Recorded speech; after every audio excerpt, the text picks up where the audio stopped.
So, this video is going to talk about divergence, but before we actually get into divergence and nabla and all that dot product thing, we need to talk about vector fields itself and vector functions that describe vector fields.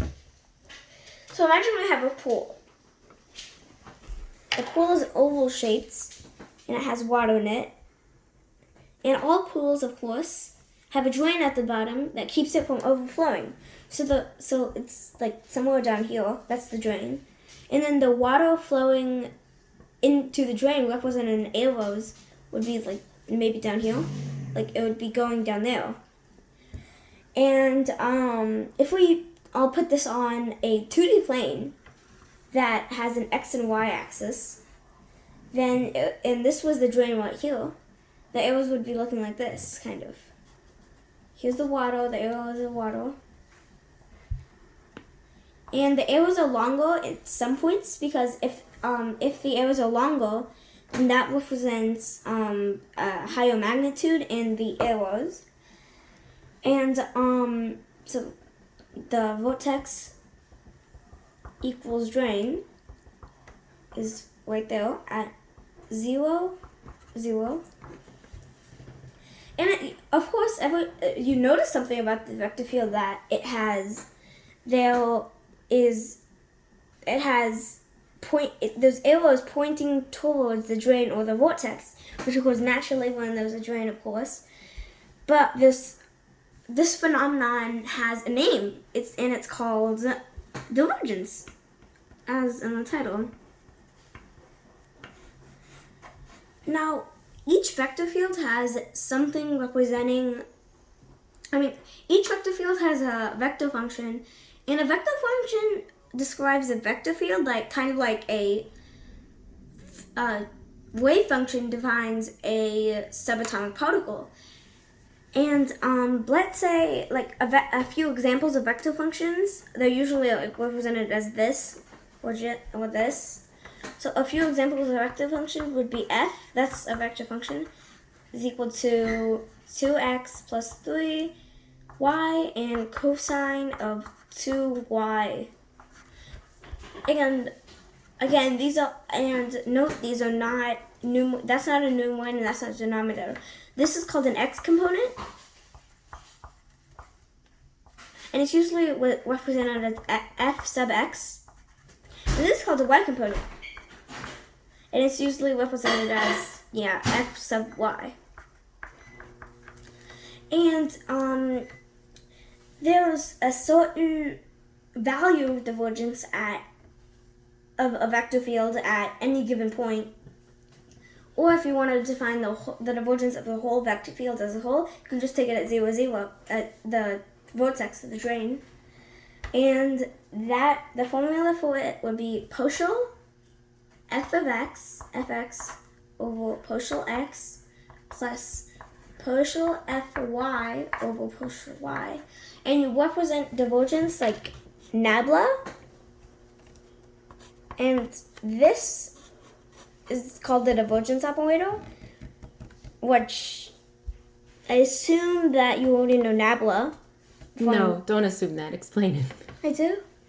Yeah. Okay, so nabla is equal to partial over partial x, partial over partial y, partial over partial z. So that means nabla multiplied with a vector function is going to be partial f over partial x, partial f over partial y, and I don't have enough space, but over here it's going to be partial f over partial z. And this is actually called the gradients of f. So, and the dot product, I assume that you already know multiplication based on multiplication. Can I assume that one? Yeah. Yes. So that means that 3 times 5 equals 3 times 5 equals 3 times 5, like this. They're all equal. But when you have vectors like A and B, then these are vectors, then that means A dot B does not equal A cross B does not equal A B. So yeah. So the vector, this is the formula for divergence, and I'm gonna use an example. So let's say the formula for this. Let's say this was the vector function for this vector field. So since this is fx and this is fy, what about partial derivatives, Mom? Can I assume that? No, okay. Don't assume people know partial derivatives. Okay, and do you need more paper? Yeah, probably. Daddy, get us more paper, please. No, I'll get more paper. Okay. Oh, pause. Partial derivatives. What about normal derivatives? Can I assume that? No. Mom, this is vector calculus. Okay, do assume what you want. Okay, whatever. So going back to normal derivatives, we have x and y axis, of course, basic. Y, x. And we have the graph y equals x. This is y equals x. And assume this is 1, and this is 2, and this is 3. This is 1, and this is 2, this is 3. And the basic rule of derivatives, dy over dx, is the rate of change of y with respect to x. So to make this clear, let's say, how does x change as y increases a certain amount? So as y increases 1, x changes 1, and as y increases 2, x increases 2. As y increases 3, x increases 3. And as y increases n, x increases that n. So we know that as y increases 1, x increases 1. So that means that the average rate of change is 1. So to represent this, it's going to be 1, 2, and 3 here. This is the derivative of this, because the average rate of change of y with respect to x is going to be 1. Y equals x. There's another way to deal with this called the difference quotient, which is f of x plus 8 minus f of x over h, but we're not going to get into that right now. So partial derivatives. They're not represented as dy over dx. They're represented as curly d over curly x. And they're special. If you have partial over partial x of f of x, it's still gonna be d over dx of f of x, because if f is only a function of x only. But if you have partial over partial x or partial over partial x, partial over partial y of not f, why did I put f? Of x and y, then that is a different story. If you have partial over partial f of x and y, let's say f of x and y is equal to 3x plus y, then you treat y like a constant. Y doesn't matter in this world, it's just a constant. So that means 3y would also be a constant, 2y would be a constant, sine of y would be a constant. So partial over partial x of 3x plus y equals d over dx of 3x plus c. Well, c is just treated like a constant. C could equal any of these, like 3, it could be treated like 5, it could be treated like 100, it can be treated like Google Flex, anything. So, it's just a constant. So, let's assume it was 3, then 3x plus 3, d over dx of 3x plus 3, we know that is, this goes to 0, and then this goes to 1, and that is just 3.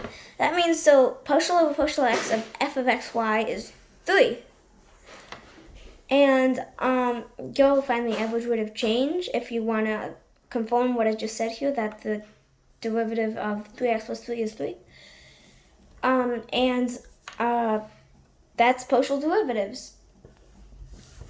Back to this. So if I wanted to find the partial derivative of 2x plus 3y with respect to x, I would change y to any number. Let's say 2. Y is 2. So I could change 2x plus 3y is equal to, flip this paper over. So we still partial x of 2x plus 3y is equal to d over dx.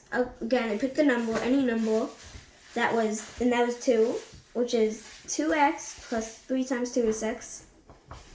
And then I can do, this goes to 0 since the derivative of any constant is 0 since it's constant. And this goes to 1, so that leaves me with 2.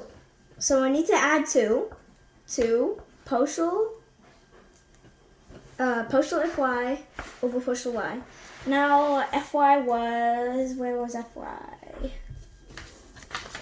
Here. Fy was cosine of 2y. So since cosine of 2y doesn't include x and it's only a function of y, then partial derivatives are only treated like normal derivatives because there's no x to put as a constant. So d over dx of cosine of 2y is equal to negative sine of 2y. Negative sign, because the derivative of cosine of x is negative sine of x.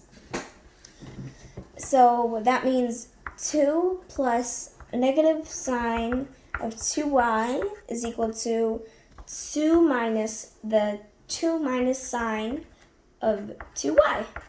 So to find the overall divergence of this pool, or whatever it's called, whatever you want to put it as, we need to find the divergence at 0, 0, because that'll determine the divergence of the whole vector field, because it shows how many vectors are going into the vortex, because 0, 0 is the vortex.